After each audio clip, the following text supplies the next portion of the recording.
Vamos lá, vamos tentar de novo. Eu tentei chamar a Tayane e não consegui. Agora a gente tenta de novo. Vamos lá, meu povo! Dá uma aquecida aqui. Tayane, agora eu vou tentar te chamar de novo, tá? Senão você pede pra entrar aqui. Agora foi! Agora foi! Muito boa noite, meu povo. Estamos aqui em mais uma transmissão do nosso projeto INEAC. Estamos todas de batom vermelho. Claro, eu botei batom vermelho, inclusive, em homenagem a você, né? Não, eu agora, Tayane, eu amo batom vermelho, né? E agora eu não posso mais usar batom vermelho, porque não sai mais de casa. Eu tô usando aqui para fazer live, que é melhor. Como é que você Tá tá? certíssima, tô bem, tá tudo tranquilo. E você? Muitas crianças correndo, fazendo dever. Exatamente, né? A gente vai se dividindo, fazendo prova com criança de 7 anos, né? Uma loucura. Você faz fazer prova, enfim, né? Fazer prova, aplicar prova para criança de 7 anos já é uma loucura naturalmente, né? Aplicar prova online para criança de 7 anos, assim, então você imagina o quanto que a gente vai se desdobrando aqui. Mas Me tá fizeram tudo certo, uma tá dando para pergunta, levar. me fizeram uma pergunta numa live como era conciliar a carreira acadêmica com filhos. Eu disse, bom, eu não tenho filhos, mas eu tenho uma amiga que tem três. Diferentes idades, E uma neta! e é uma super acadêmica. Eu vou mandar vocês falarem com ela. É você. Tá sempre fazendo coisa. Tentando, tentando, a gente vai equilibrando os pratinhos. Gente, já temos aqui 7 pessoas conosco. Lenin já nos deu boa noite. Letícia, querida, já Opa! tem. O Lenin tá dizendo que é uma loucura, porque ele também agora tá, né? A Letícia também administra, mas a Letícia tem uma só para administrar. Tu e o Lenin tu tem 3, o Lenin tem 2 com ele e outros, né? Ó, o Cláudio, nosso querido Cláudio entrou. Bom, Legal, gente, legal. vou começar a fazer as honras da casa, então, né? Que é uma honra poder trabalhar nesse projeto do INEAC ao vivo, porque é um instituto potente, né? Então, foi muito legal que a gente começou com esse projeto. Bom, eu vou falar rapidamente do INEAC, que eu sempre faço questão de falar, que é o Instituto Nacional de Estudos Comparados em Administração de Conflitos, que é o instituto que nós fazemos parte, eu faço parte, a Tayane faz parte.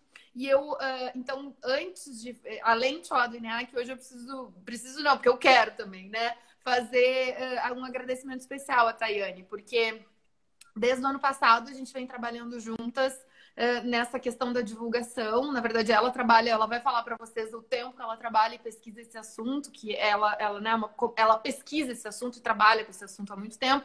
Mas ano passado a gente começou a trabalhar juntas e cada dia eu me apaixono mais por ela, pelas ideias dela, porque ela é uma pesquisadora incrível, vocês vão ver. E uma mulher muito potente que trabalha muito, então para mim e muito bem, então para mim é uma alegria poder compartilhar meus dias com ela. E quero dizer que se não fosse também a parceria dela, esse projeto não teria saído. Então, o INEAC só tem a te agradecer por toda a tua energia, sobretudo, e também pela capacidade de equilibrar, porque eu acho que é coisa de mãe também, né? Ela consegue equilibrar, assim. Ela vai lá, viu que vai dar um problema, a Tayane vai lá e equilibra. Então, só tenho a te agradecer.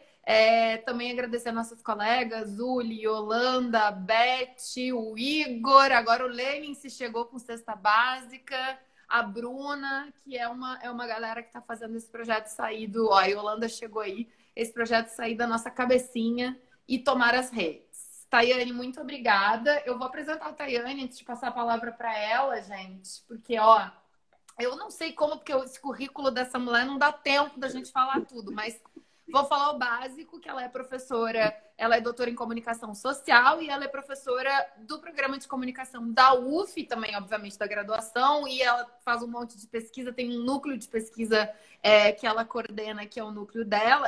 Como é o nome do teu núcleo? É o Laboratório de Investigação em Ciência, Inovação, Tecnologia e Educação. É o Então, CityLab. depois a gente vai fazer o nosso jabás das nossas redes sociais, que vocês podem nos achar. Mas então é isso, gente. A Tayane, ela tem uma experiência de trabalhar com esse assunto de difusão num momento tão complexo como que nós estamos vivendo. Então, Passo a palavra para você. Obrigada por estar aqui hoje. Ah, imagina, eu que agradeço demais, Bel. Assim, acho que suas palavras foram extremamente generosas. Não estou sendo modesta, não, até porque não combina muito com Leonina sendo modesta, né? De jamais, jamais. Mas eu acho que a gente só tem a agradecer a você, assim, a tua força de trabalho, de tocar à sua frente, de administrar todas as demandas e tocar com paixão esse projeto de divulgação científica. Então, assim, é muita gratidão. Eu acho que mais do que agradecer a mim, a gente que tem que agradecer a você por estar conseguindo tocar tudo, né? Todos esses projetos de divulgação científica do INEAC, assim, como uma comunicóloga nata, né? Papai. Não, mas Agradeço, isso não é agradeço. possível.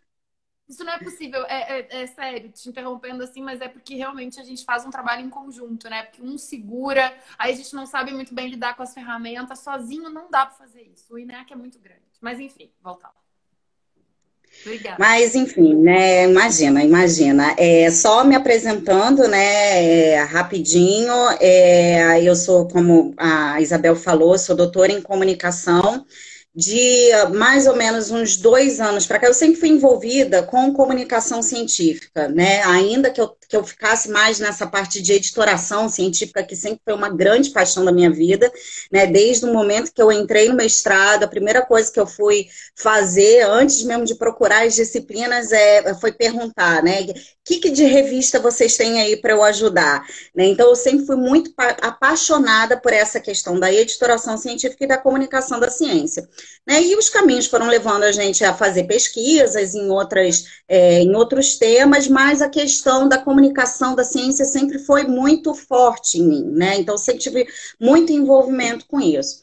Depois que eu passei para a UF, aí que eu fui reformular a minha pesquisa, né, e pensar o que eu quero discutir. Isso foi lá, finalzinho de 2015, né, já para 2016, e aí já começavam a pipocar alguns ataques relacionados à ciência, né? Então, a ciência, desde aquela época, já estava vindo com ataques não só nas questões dos cortes, né, mas também um processo de deslegitimação sobre o conhecimento científico ainda muito leve, mas apresentando, né?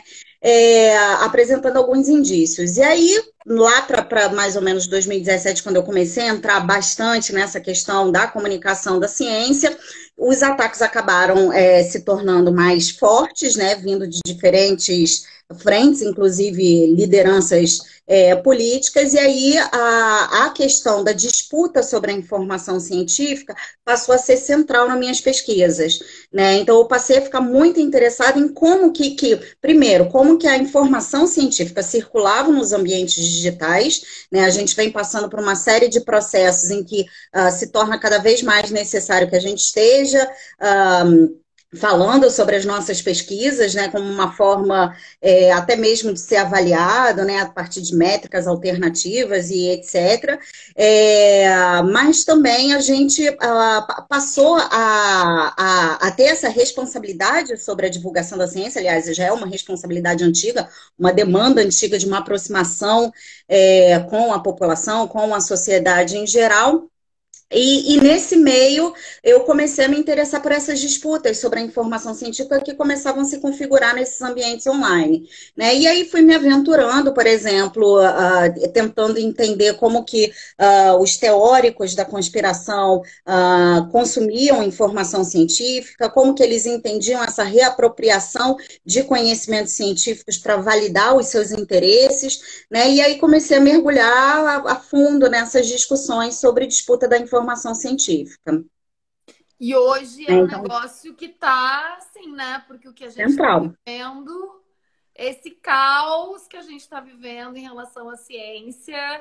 E quais eram os desafios lá em 2016? E eu acho que eles continuam os mesmos, né? Eu acho que eles estão piores, na verdade. Né? Os desafios são maiores. Piores não, vamos colocar assim, são maiores os desafios porque essa disputa sobre a informação está mais intensificada. Né? Se lá em 2016, quando eu comecei a me interessar por esse assunto, né, a gente via pipocando um assunto ali, né, as teorias da conspiração relacionadas à ciência ainda eram muito marginalizadas enquanto objeto de estudo, né, mesmo pelo campo científico, as pessoas ficavam, né, mas como assim? Do que se trata? Né? Hoje elas se tornam centrais. Né? Hoje a gente tem diferentes setores, né, representantes do governo, de diferentes países, disseminando essas teorias da conspiração, né? Essas informações que são duvidosas, né? E estão relacionadas ao conhecimento científico. E os ataques também estão cada vez mais intensos, né? Não tem como fechar os olhos para o que a gente tem vivido hoje. A gente estava falando em reunião semana passada, eu acho, né? Na nossa reunião semanal, que hoje as fake news são em relação à ciência.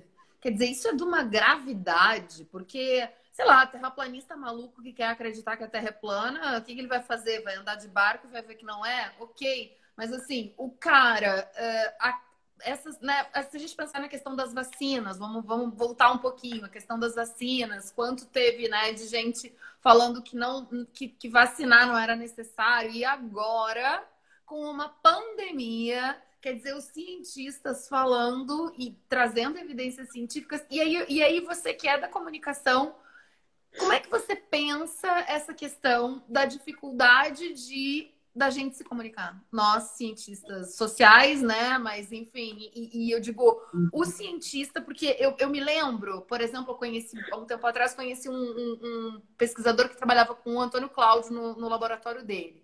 E aí, eu não sabia que aquele laboratório da UF, magnífico, com uma pesquisa magnífica sobre motricidade, existia na UF. E veja, eu estou na UF, né? Eu sou pesquisadora da UF, estou na UF há quase 10 anos e não conhecia o trabalho magnífico que é desenvolvido, que inclusive para questões super sérias que eles trabalham lá do cérebro e tal, a gente não sabia. Então, como é que você pensa essa questão? O que você tem pensado, assim? Ó, o que eu vou falar talvez nem agrade boa parte dos cientistas, mas enfim, a gente precisa falar sobre a nossa própria responsabilidade nesse processo de disseminação da desinformação, né? A gente não tem como deixar de discutir o papel da ciência nesse processo em que as outras, né, as outras narrativas, as narrativas alternativas que são criadas para dar respostas muito simples a fenômenos complexos, né, a demandas complexas da sociedade, e nós não damos conta de responder muito em função de que nós comunicamos apenas com a gente. Né? A dinâmica de produção de conhecimento científico ela foi consolidada em torno desse diálogo com pares. Né? Então, para validar o meu conhecimento científico, eu dialogo com os meus pares. Então, os meus pares vão avaliar aquele meu conhecimento científico.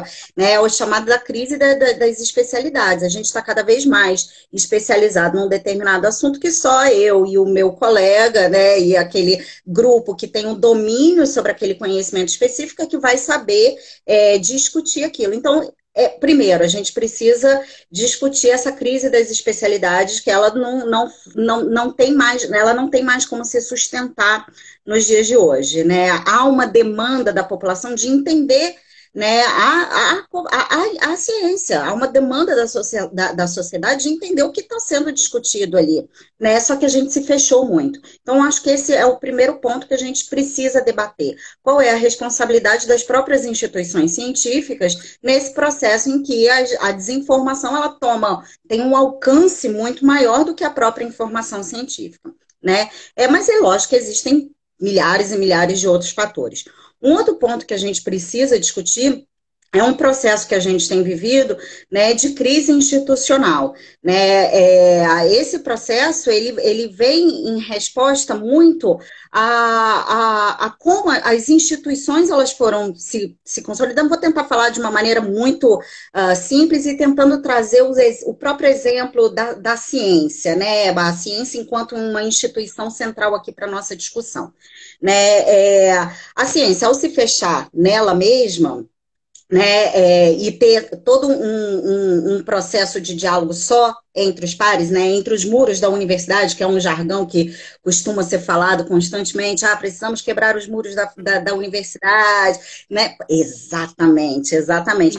Mas é fato que a gente tem uma tendência a dialogar só com a gente mesmo, né? Só que a gente tem vivido um processo no qual a mídia, né, tem uma ação central ali, né? De um lado, a gente passa a ser cada vez mais dependente desse processo de mediatização sobre o conhecimento científico, né? Dependente de como a mídia publica o nosso conhecimento, mas também ela foi um agente central num próprio processo de desestruturação das instituições, da própria crise das instituições. Quando a mídia, por exemplo, fala, os cientistas estão fazendo 48 experimentos de novas vacinas, de novos tratamentos contra o Covid. São processos que ainda não chegaram a consenso, que ainda não foram validados.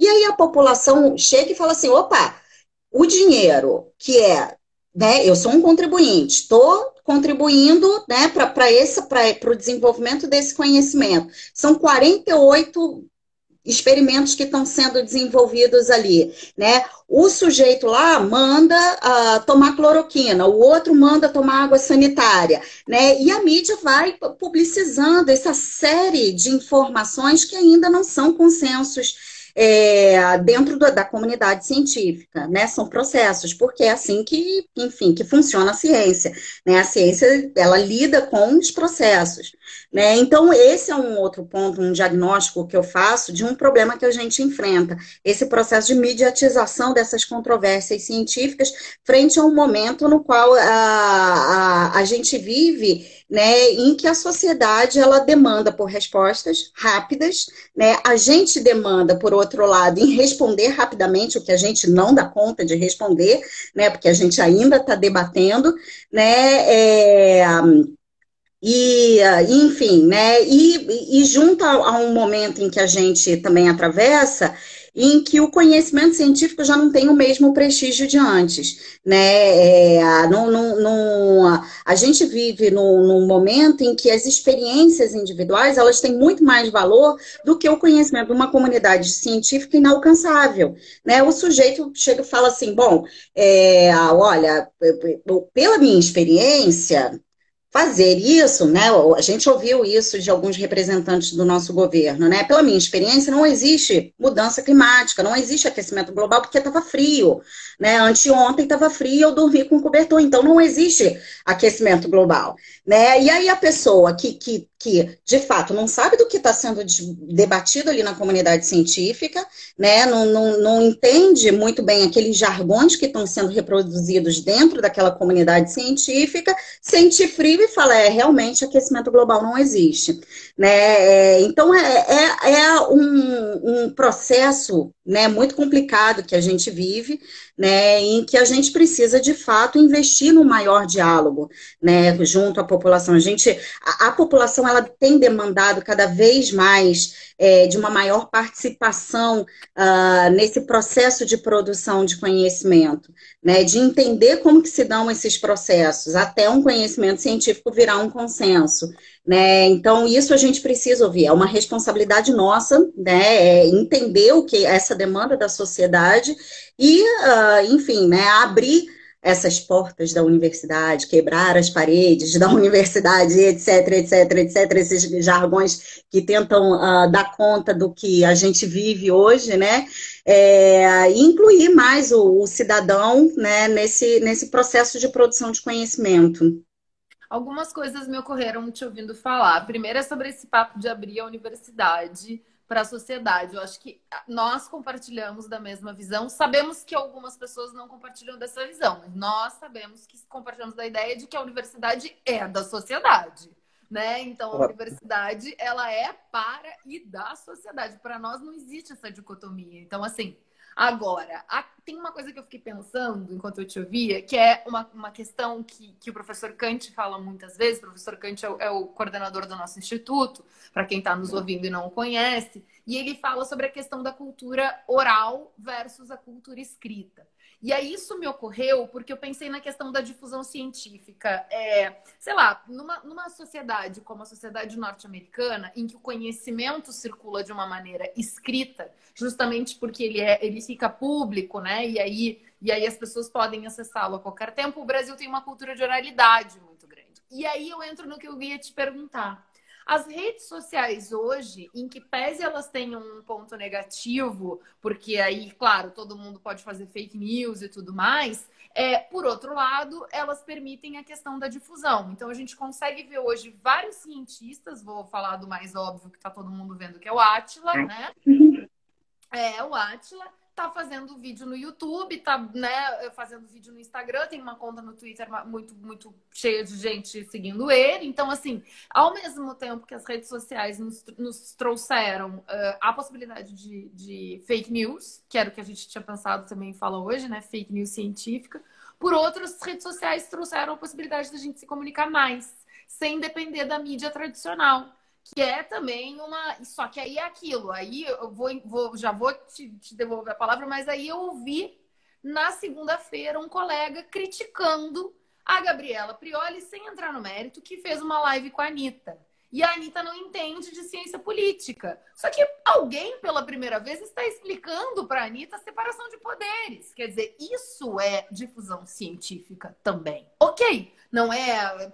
várias pessoas podem não concordar com aquilo que elas estão vendo, mas assim, isso é difusão científica, é um esforço que vários colegas não estão dispostos a fazer, né?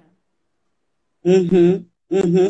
Não, eu concordo plenamente com você, né? Eu acho que esses processos são fundamentais, mas eu vou colocar outros fatores aí que tornam essa difusão, né, essa disseminação da informação científica um pouco mais complicada nesses ambientes. Veja bem, eu não estou defendendo de que não precisamos, né, não podemos mais usar as redes sociais para divulgar ciência. Não, nós precisamos estar ali, porque é ali onde está acontecendo a disputa sobre a informação, né? A gente, de fato, precisa identificar atores centrais que têm um alcance muito maior do que, por exemplo, Isabel tem, do que Tayane tem. O meu alcance é muito limitado dentro da minha rede, né? Dentro da minha rede, né, conceitos mais do universo científico, das bolhas informacionais, que é um conceito até que nem é muito...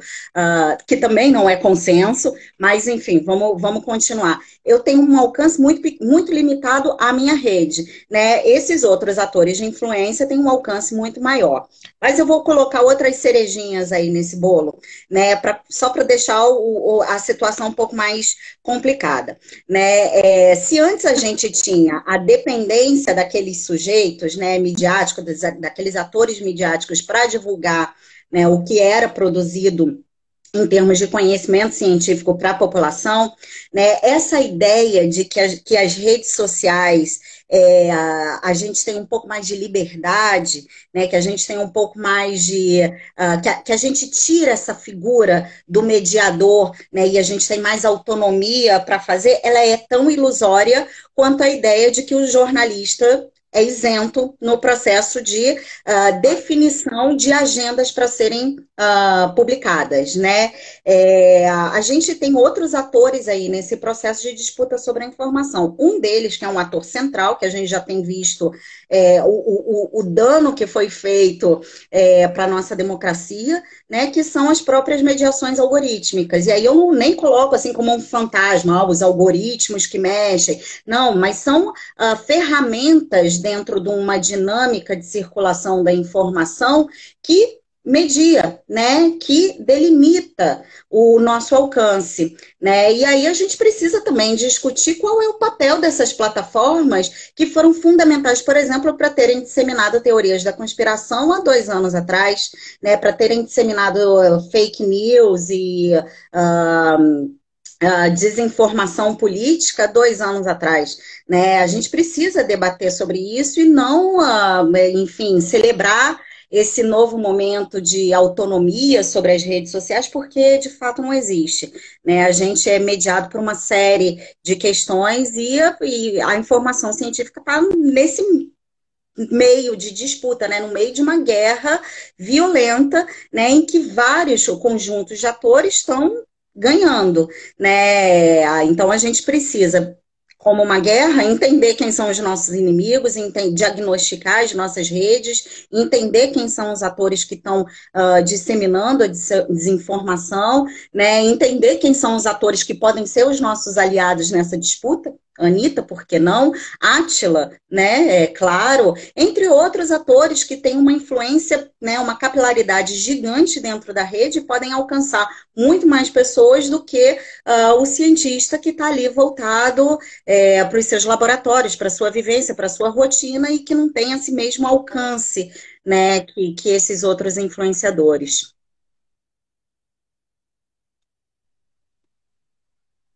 Não estou conseguindo ouvir. Bel? A Yolanda fez uma pergunta aqui que eu acho que é interessante, porque eu já tive aula com a professora Tayane. Agora eu tô... A Yolanda fez uma pergunta aqui. Não.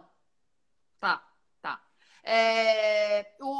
A Yolanda fez uma pergunta aqui que eu tive aula com a professora Tayane, então eu vou pedir para a professora Tayane responder. Quais as estratégias para realizar a educação científica? E aí eu vou te pedir para fazer aquela distinção que tu faz muito bem sobre educação, difusão e tudo isso, porque é importante a gente saber esses conceitos, né? Uhum. Bom, enfim, né, a divulgação da ciência, assim, é, não existe um consenso sobre o termo em si, né? Como utilizar, se é difusão científica, se é divulgação científica, se é disseminação científica, né? Isso tem algumas matrizes de países, alguns países utilizam um termo, né? Aqui no Brasil acaba sendo muito mais utilizado, por exemplo, o termo de divulgação da ciência, né? Divulgação científica do que difusão ou disseminação científica, né? São termos muito próximos, eles querem dizer praticamente a mesma coisa, né? A divulgação científica, ela tem como um modelo, né, de entender essa forma de passar o conhecimento, né, de transmitir, né, o conhecimento, de comunicar a ciência a partir de modelos comunicacionais, ou seja, a partir de modelos que entendem quem é o público-alvo, como que a gente se comunica com o público-alvo, quais são as ferramentas que a gente vai utilizar para alcançar esse público, né, com quais grupamentos eu quero conversar, né, então isso é muito próprio da divulgação científica. Já a educação científica, ela trabalha com outros elementos que vão tentar pensar esse processo de construção de conhecimento através da educação, né, então não vai só passar informação, uma comunicação estratégica junto àquele público específico, né, mas vai trabalhar com esse público formas de entendimento sobre a ciência, né, formas de entendimento sobre o processo de produção científica. Então, pensando aí a pergunta da Yolanda, quais são essas estratégias que a gente tem para investir em educação científica, né? Infelizmente, não existe um modelo, né? Muitas pessoas nesse período de pandemia têm me procurado e falado: como que as pessoas podem saber que isso é desinformação, se isso não é, né, desinformação? Como que isso é fake news, isso não é fake news? Bom, né, o primeiro de tudo é a gente precisa entender que não é uma receita de bolo, né? Eu não posso colocar um checklist, né, para falar, olha, aqui é um indício de que é uma fake news, que é uma desinformação, que essa informação não está errada. Então, a gente não existe esse manualzinho, né? Assim como não existe esse manual para a gente identificar o que é uma informação falsa ou verdadeira, ainda que a gente precise discutir o que é falso e o que é verdadeiro, né? Mas, enfim, na educação científica a gente também não tem esse manualzinho, né? Porque a educação é entendida como um processo de construção, né? Então a gente precisa, junto desse público, trabalhar nesse processo educacional, nessa construção de conhecimento em conjunto, né? Então eu acho que isso é fundamental. Então não existem estratégias de educação científica. A única estratégia que eu acho que é extremamente importante para a gente colocar enquanto um pressuposto necessário para pensar ações de educação científica essa participação do cidadão no processo de produção de conhecimento, né? Então, acho que essa é a premissa básica, né? É a partir disso que a gente vai construir uma educação científica de qualidade, né? E as fake news científicas? Bom, o termo fake news chegou onde eu queria. Né? É outro termo extremamente problemático, né? A gente definir o que é fake, o que não é. Isso é um perigo, inclusive, para a nossa democracia, né? Categorias tão estanques, né? Isso é verdade, isso não é verdade, é isso, não é aquilo, né? Nem a ciência. Nem a ciência, enquanto instituição, é capaz de produzir verdades, né? A gente produz algumas evidências, mas a gente, até chegar a consensos, né? É um processo longuíssimo até ter um consenso científico, né? Então, a gente ficar preso a essas categorias fake, não fake, a gente já tem visto, né, na nossa história extremamente recente, o quanto que essas determinações sobre verdade, não verdade, verdade, mentira, são problemáticas, né? A gente não consegue, por exemplo, categorizar o que é fake news, a gente não consegue nem, por exemplo, categorizar desinformação, né? Em inglês a gente ainda trabalha com duas categorias, misinformation, disinformation, que não dão conta da realidade no final das contas, né? Porque pensa a desinformação a partir da intencionalidade, né? Para os anglófonos, né? Uma desinformação, uma misinformation é uma informação mal formulada, uma desinformation é uma informação intencionalmente mal formulada. Como que a gente vai dar conta da intencionalidade? Né? É muito problemático, são formas de entender a informação, né, a partir de categorias que a gente não dá conta, por exemplo, dos processos de disputa. A gente não dá conta, por exemplo, de como que a informação ela chega para o sujeito se apropriando, por exemplo, de alguns elementos que são muito próprios, né, de jargões científicos ou de elementos, né, a partir por exemplo, titulação de doutores, né? A gente nas redes se depara com uma série deles, né?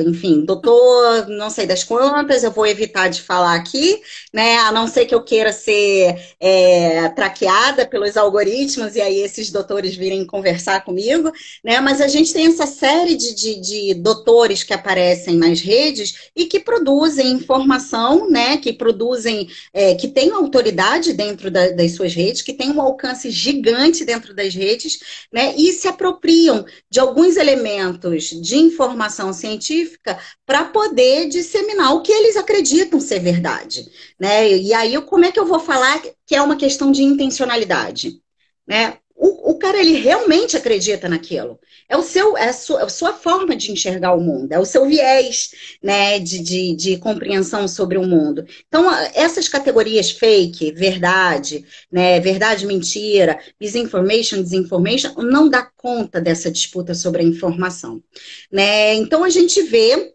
essa série de informações e, enfim, desinformações, como que a gente pode querer chamá-las, né, circulando nas redes, né? Eu tenho me debruçado sobre, durante esse período de pandemia, de tentar mapear quais são essas desinformações, né, essas disputas sobre a informação científica, e ela tem uma ligação muito forte com com a própria esfera política, né, claro. E aí a gente se depara com uma série de informações interessantíssimas, mas que vão responder a certas demandas da sociedade, né? Por exemplo, o fato de ter uma parcela da população pressionando o ministro para liberar a cloroquina, ela vem em resposta a outras experiências anteriores, né? Vem em resposta a um sistema de crença, né? Na verdade, um sistema de descrença sobre a instituição científica, muito em função das próprias atuações das instituições científicas anteriormente, né?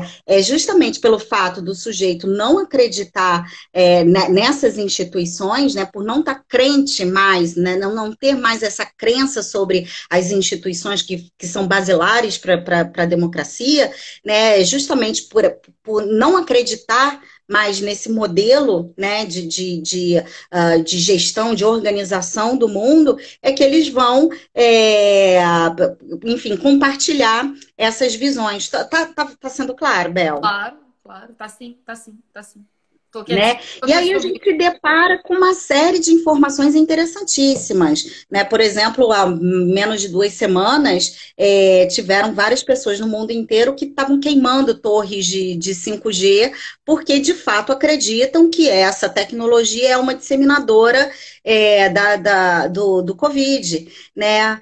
E a gente precisa entender por que eles entendem isso, mais do que combater, mais do que ficar falando, olha, nós somos incríveis, nós produzimos conhecimento, nós estamos aqui no nosso pedestal porque nós podemos, né? Porque nós nos legitimamos enquanto um conhecimento único, né? E não entende o que é que eles estão falando, né? Então é importante nesse momento a gente entender o que quer dizer isso, o que quer dizer os sujeitos queimando torres de 5G, o que quer dizer os sujeitos olhando torto para descendentes de asiáticos aqui no Brasil, achando que são eles que trouxeram o vírus para cá. A gente precisa entender essas disputas, né, no campo político, no campo social, em torno da informação que circula nesses ambientes. Isso é trabalho para antropólogo. Antropólogo E adora esse trabalho. comunicólogos.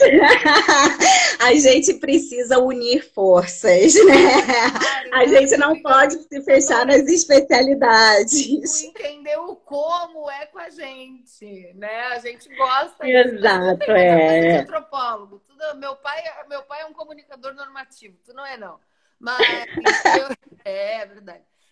A Gabriela estava falando aqui, mas eu queria continuar explorando esses pontos contigo antes da gente voltar em algumas questões importantes que a Gabriela falou aqui, das crianças entenderem o que o cientista faz na escola e tal, mas eu queria pensar um pouco mais nessa questão das fake news científicas, né? Ok, por que as pessoas. Não é por quê, né? Porque a nossa cabeça de antropólogo ela é um pouco como as pessoas pensam as coisas, né? Não é tanto o porquê, e mais o como elas constroem essa representação. Então, um pouco a gente fica pensando. Agora eu fiquei aqui pensando, você estava te ouvindo e estava pensando, como será que o sujeito. E aí me ocorrem muitas coisas, né? Nessa desigualdade abissal que a gente tem no nosso país, que é uma parcela muito pequena da população que tem acesso a uma série de coisas, inclusive.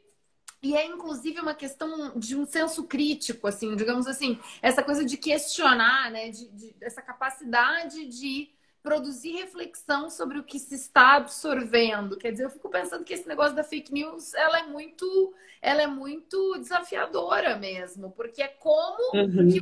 como que essas pessoas estão pensando o que elas estão pensando, né? E como que a gente cria mecanismos de trabalhar com isso. E aí, então, assim, o negócio, o furo é muito embaixo mesmo, assim. Não sei o que tu tá pensando, queria te ouvir mais sobre o que tu tá Uhum. pensando quando tu vê essas coisas, né? Assim, tá, mas e aí? E aí, a gente faz projeto de difusão e a gente, ao mesmo tempo, vai continuar falando para poucas pessoas que têm essa disponibilidade, porque também é uma abertura, né? A pessoa que tá afim de dialogar, de olhar para o lado, e às vezes olha já Uhum. com aquele olhar resistente, então é multifatorial mesmo esse problema, né?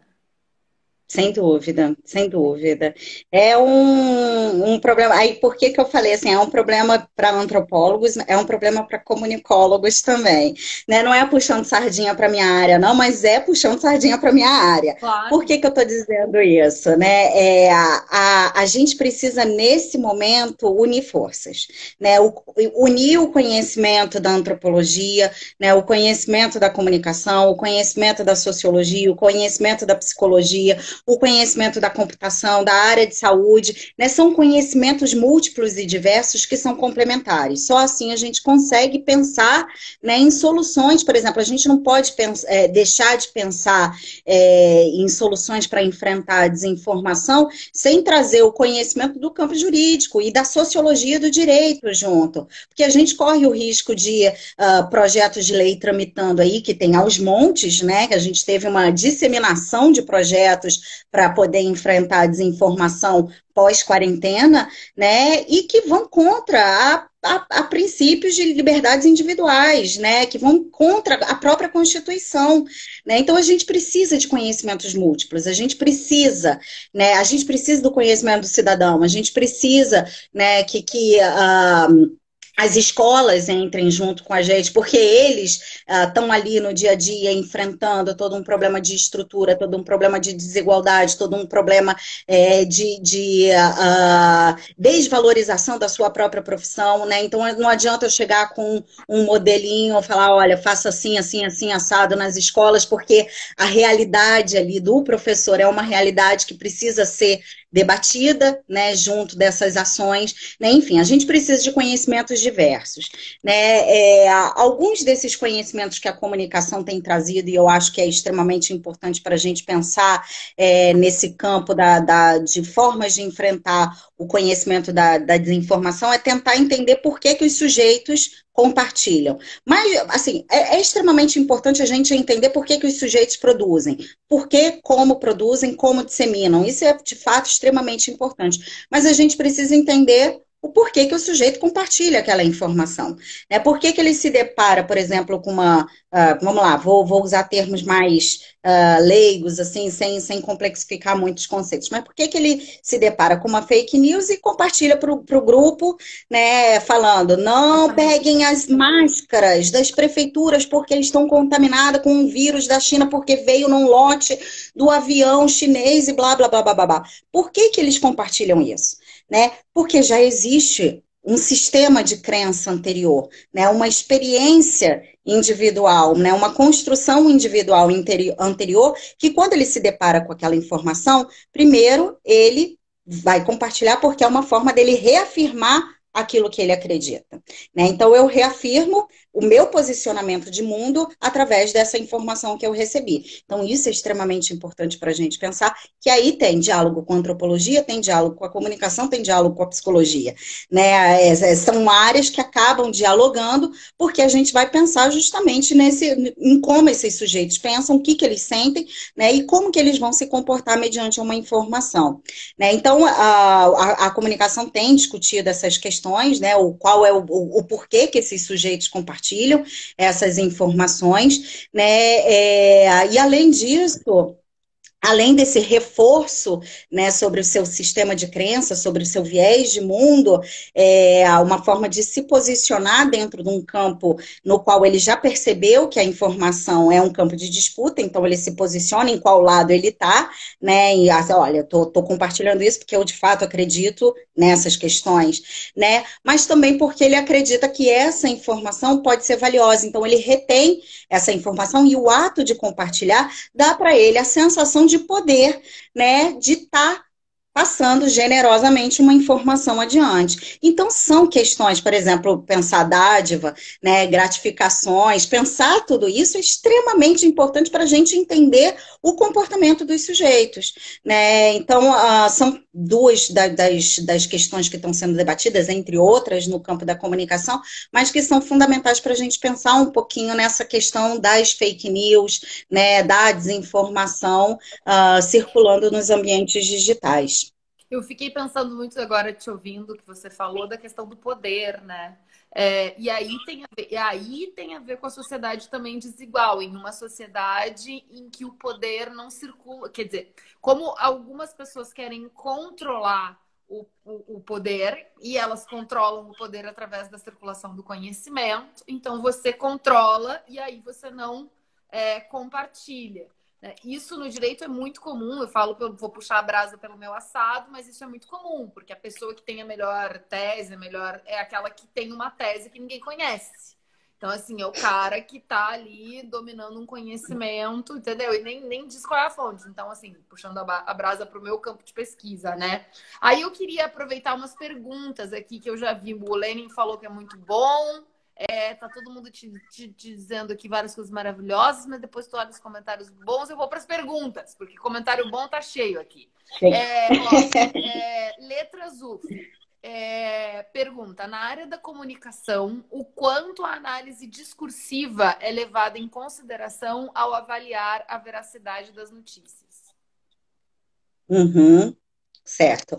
A análise do discurso, ela é fundamental para a comunicação, né? É lógico que não é o meu campo de domínio, vou deixar isso aqui bem claro, eu não entro, não tenho esse conhecimento específico sobre análise do discurso, né? Mas tenho colegas que trabalham dentro dessa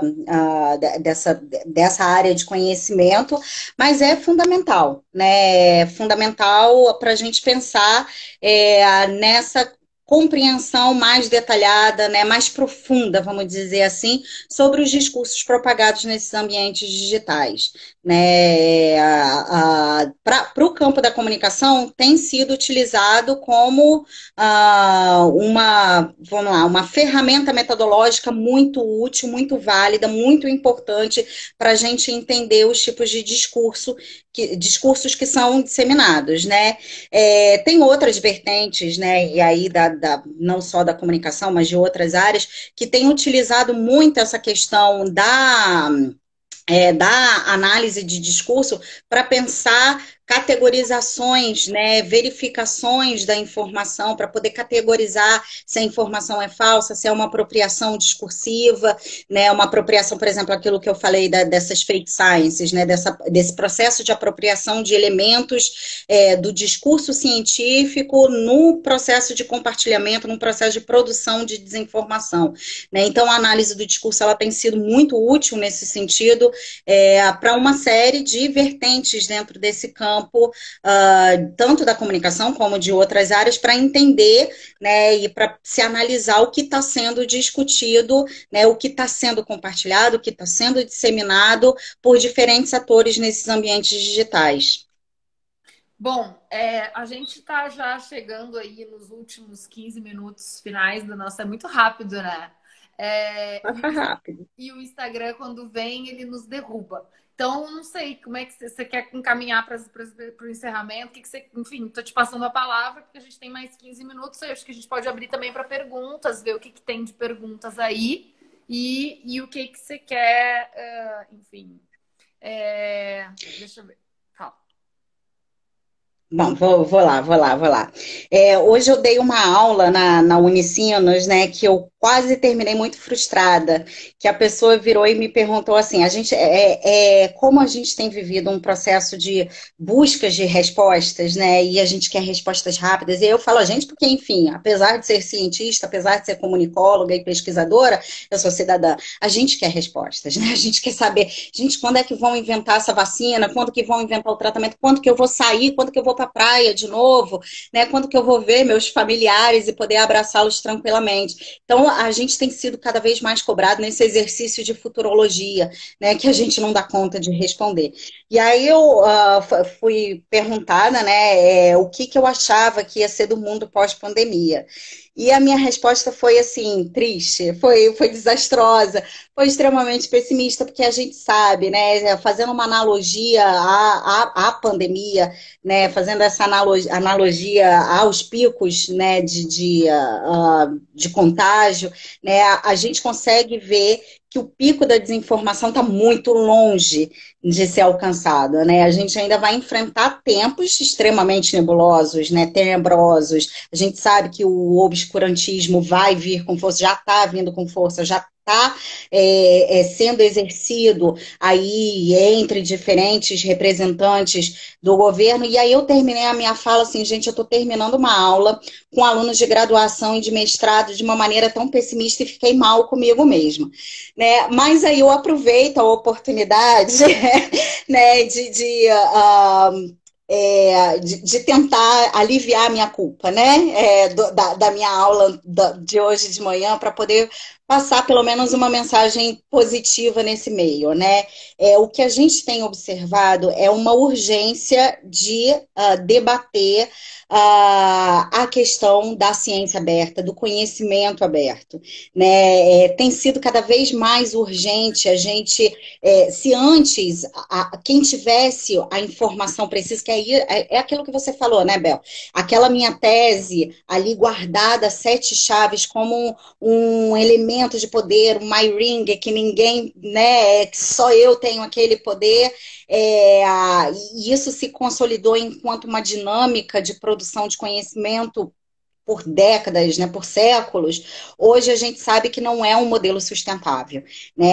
A sociedade demanda por uma ciência aberta, por um conhecimento aberto, né? O que a gente viu, por exemplo, acontecendo na China e eles depositando a informação o mais rápido possível, os avanços científicos o mais rápido possível, a comunidade científica de diferentes nações, de diferentes nacionalidades, né, cientistas da Itália, cientistas da China, né, cientistas brasileiros, enfim, cientistas do mundo inteiro, fazendo, né, propondo colaborações, pensando em conjunto. Eu acho que é daí que a gente consegue avançar nessa luta, né, não só contra o vírus, mas contra a desinformação, né? Então há uma urgência de um conhecimento científico aberto, acessível, transparente, há uma urgência de uma educação científica de base, há uma urgência da gente debater cada vez mais junto à sociedade o processo de produção de conhecimento, né? Além disso, eu acho que a gente,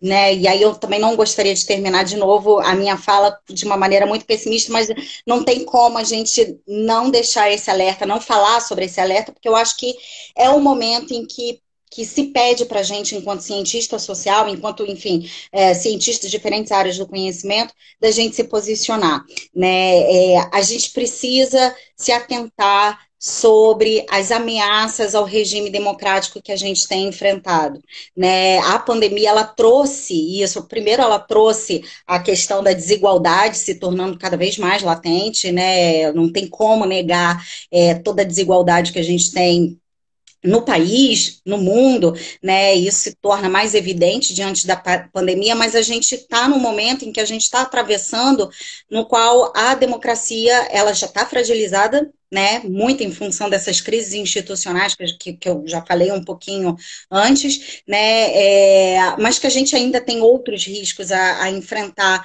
ali. E aí, quando eu falo de democracia, eu não estou falando sobre o direito de ir e vir, né? De ir na padaria com máscara ou sem máscara, porque isso não é a democracia, né? Isso é uma outra lógica que se apropria do discurso sobre a democracia.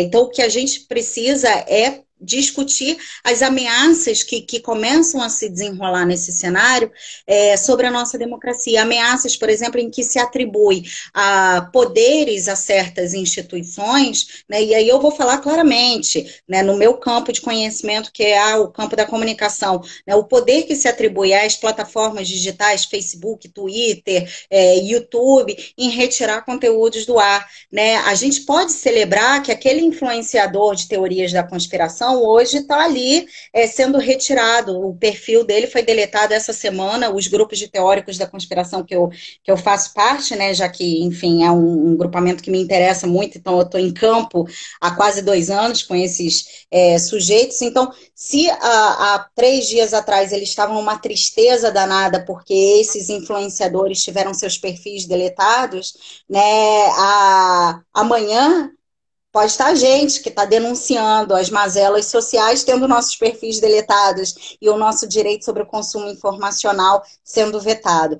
Então, eu acho que isso é um ponto principal que a gente precisa discutir, né? E que a gente, enquanto cientista, né, se posicione perante a isso, né? Que a gente lute por uma ciência aberta, lute por um conhecimento aberto e cada vez mais tome esses espaços de discussão e que possamos nos posicionar diante desses diagnósticos que a gente se encontra, né? Que a gente se depara no processo de fazer pesquisa. Eu fiquei pensando na questão da liberdade da comunicação e da informação, né? Te ouvindo agora, assim, pensando que Letras UF vai ficar salva a live, pode ficar tranquilo. Tranquilos, tranquilas. Que é essa questão da liberdade de informação, né? Então, como que você... como que se... não é, porque controle não é a palavra, mas eu não sei se é controle a palavra, na verdade, mas como que você... como que a gente... Né, é um desafio isso, porque ao mesmo tempo você tem... Né, qual é o tipo de informação que você controla, como, em que lugar, e as redes sociais dão abre isso, explicita isso de uma maneira muito grande, muito clara, né? Então, eu queria ver se o pessoal tem perguntas, porque a gente já está chegando aqui, a gente tem mais uns 10 minutinhos. Eu vi uma pergunta da Gabriela, nossa colega lá do PPGA, falando sobre a questão das escolas, né? Então, das escolas, ela falou aqui, deixa eu ver se eu acho aqui, ó. Então, que as crianças é um desafio explicar. Uma coisa importante é o aluno da educação básica entender como é o trabalho do pesquisador no Brasil e como se torna um pesquisador. Docente da educação básica não sabe como se faz pesquisa. Então, ela trouxe essa questão das crianças, que a gente tem que pensar como. E aí, te passo a palavra. Eu tenho atuado nesse campo de educação científica, né? Já trabalhei com crianças, né? Hoje eu estou tentando trabalhar muito com alunos do ensino médio, que aí a gente consegue debater uma série de questões relacionadas à ciência, ao conhecimento científico, aos conflitos dentro da comunidade escolar, né?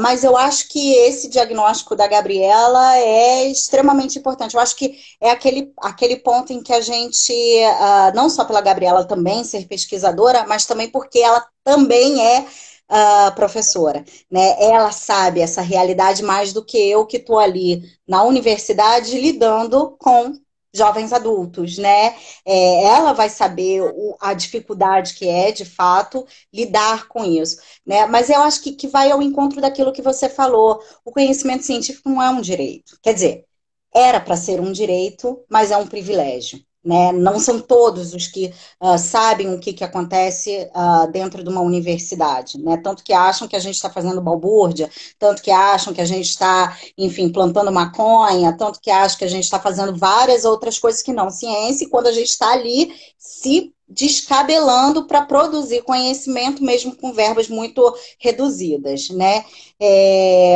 Mas eu acho que essa fala, né, que eu acho que nem é uma pergunta da Gabriela, mas é uma fala, no final das contas, que é um diagnóstico muito certeiro. A gente precisa investir na base, né? A gente precisa investir em educação para poder formar esses cidadãos, né? E aí eu nem gosto muito da palavra formar, mas enfim, talvez transformar esses cidadãos, né, em sujeitos que compreendem o processo de fazer ciência, né? Que não vão achar que a gente vai ser iluminado naquela luzinha, né, que vem no alto da nossa cabeça e opa!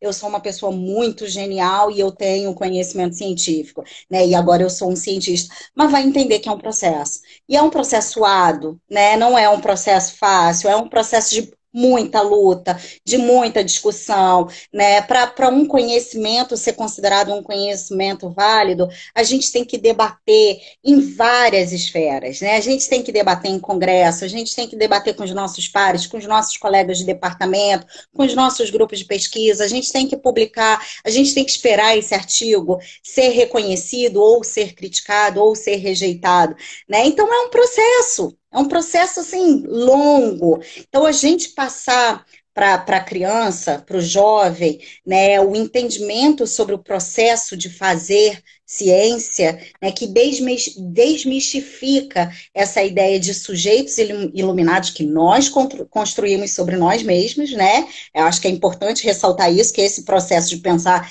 esses cientistas como sujeitos iluminados foi um processo de autolegitimação, né, para poder se reconhecer e se colocar como uma instituição de prestígio, né? Então, eu acho que o principal ponto é a gente investir nesse conhecimento de base, né? Só para aproveitar o momento Temos jabazinho, um minuto. não, deixa eu correr. Eu estou desenvolvendo um jogo. Antes da pandemia, eu tinha uma bolsa Nostradamus, brincadeira. Eu estava prevendo o momento de pandemia sem achar que era uma previsão, obviamente, né? Senão eu vou ser perseguida aqui, achando que fui eu que espalhei o vírus, né? Mas eu estava desenvolvendo um jogo no qual o jogador, né, a criança, o adolescente, ele exercia o papel de primeira pessoa do cientista, que ia desde a formulação, né, da identificação de um diagnóstico para a formulação de hipóteses, para pensar quais são os tipos de metodologias usadas para responder, né, as hipóteses, para responder as questões formuladas anteriormente. Então, eu acho que a gente tem uma série de ferramentas assim que são muito úteis para a gente pensar essa educação científica, no qual o sujeito passa a entender a ciência enquanto um processo e participar do processo de produção de conhecimento científico. Gente, eu vou ter que encerrar porque vai cair em 30 segundos. Tayane, obrigada. A gente vai salvar a Imagina. live, ela vai para o YouTube. Foi maravilhoso. Por mim, continuaria a noite toda, mas o Instagram é assim, é 1 hora. Tayane, obrigada. Te passo a palavra para se despedir da galera. Nas Obrigada, redes gente. Obrigada sociais, pela. INEAC. Tayane está nas redes sociais também. Estamos todos aqui. Nos sigam. Podem